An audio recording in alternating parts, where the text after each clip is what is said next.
On est toujours avec Amaury Vassili pour le hashtag quiz. Ça va toujours, Amaury? Super. On resterait ici des heures et malheureusement, on a plein de contraintes. Tu as plein de choses à faire, mais nous, on voulait te garder. Plein de promos.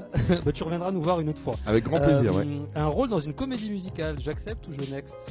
T'as jamais fait de comédie musicale, ça va étonner. Non, j'en ai pas fait parce que c'était un choix. J'ai commencé à 9 ans, je faisais des cours de comédie musicale, donc j'ai grandi un petit peu là-dedans. Et puis je pense que c'est la lumière. J'avais envie d'avoir la lumière sur moi tout seul. Non, je sais pas. Non, mais bref, c'est vrai, c'est une sensation quand même agréable. Et il y a ce petit côté égoïste, je pense.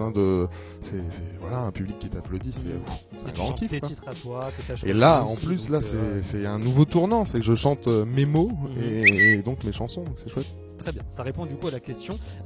Quel mot match avec Barbara Hobsbawm avec qui tu as chanté J'ai encore rêvé d'elle? Un mot pour qualifier cet artiste-là. C'était il y a 2-3 ans. Un mot. C'est trop court pour décrire Barbara, un mot. Je sais pas ce qui te passe par la tête. Non, pétillante. Ouais. Parce que c'est une fille qui était vraiment étonnante. Je l'ai rencontrée ici même, où nous nous trouvons dans ce local secret.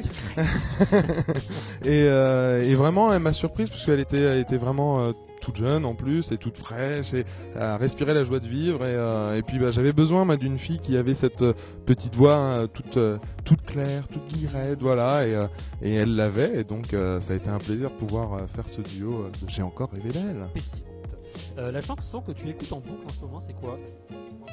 Est-ce qu'il y a une chanson que tu écoutes en boucle en ce moment? Oui, il y a une chanson que j'écoute en boucle, c'est Sign of the Times de Harry Styles.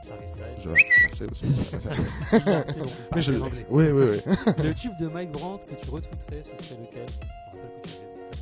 Moi, Laisse-moi t'aimer, c'est Laisse-moi t'aimer, ça reste une sorte de cri du cœur, et puis qui n'a jamais lancé un cri du cœur envers son amoureuse ou l'élu de son cœur. Donc Laisse-moi t'aimer de Mike Brandt. Le duo le plus marquant de ta story musicale, t'as fait pas mal de duos, parce que à la fois sur scène ou sur des albums. Quel est celui qui t'a le plus marqué? Eh bien, moi je crois que c'est le duo avec une soprano britannique qui s'appelle Katherine Jenkins, qui est une énorme star.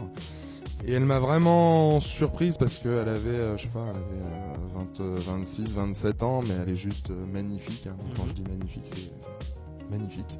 Et elle a une voix en or, donc elle a tout pour elle. Et quand on voit les milliers de fans qu'elle avait, j'ai eu la chance de chanter avec elle à l'O2 Arena à Londres. C'était juste un moment immense. Donc voilà, c'est pas la plus connue en France, mais pour moi c'était un souvenir immensément marquant. L'Eurovision 2011, hashtag bon souvenir ou hashtag mauvais souvenir? Bon souvenir. Bon souvenir. Ouais, bon souvenir. Bon souvenir parce qu'il y a plein de choses qui se sont passées et il y a la micro-amertume quand même de la déception. Ça c'est obligatoire si on est un peu compétiteur. 15e place, c'est pas mal pour la France. Oh, c'est pas pire. C'est pas. On a fait des 20, 25. Oui, non mais c'est ça. Mais c'est à se demander si j'avais pas amorcé la descente pour qu'on remonte mieux après, en fait. C'était un bon moment. En tout cas, non, c'était un super moment. Et puis 30 000 personnes dans la salle, quasiment 200 millions de téléspectateurs.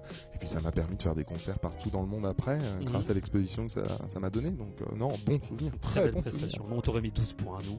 Alléluia ou My Heart Will Go On. Quel titre tu mets en favori?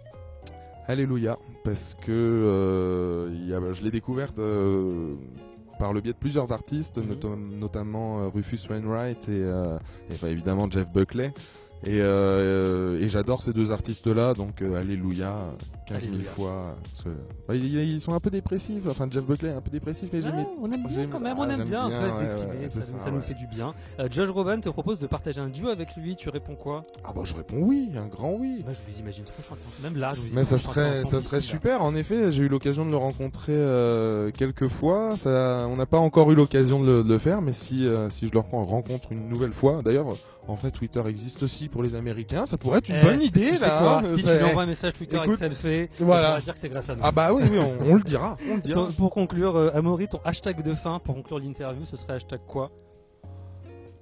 Ça serait